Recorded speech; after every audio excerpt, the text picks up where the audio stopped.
New Heights means that it's a turning point, basically in the life of a church, where change is taking place, but good change. It's just a new stage in the life of the church. New Heights means to me that we are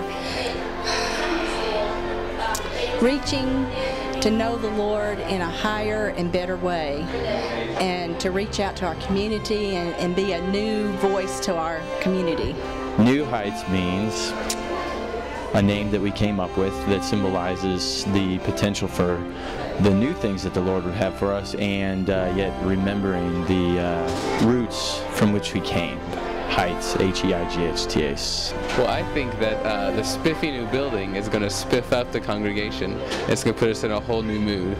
It's a bigger building, but we're just going to be like the same old people. I'm looking forward personally because I like to meet people. I think we're going to have a lot of new faces come into New Heights Chapel because we're going to be in a new community. As the church is growing, it seems that more and more the Lord's showing us the places where we've been the weakest, has been reaching out to other people and reaching the lost.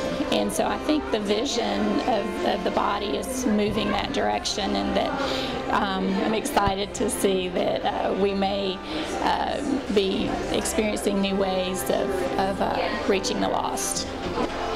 Well, if there's anything that the church ought to be, it's a group of loving people that love one another, and I think that's the thing that New Heights Chapel has.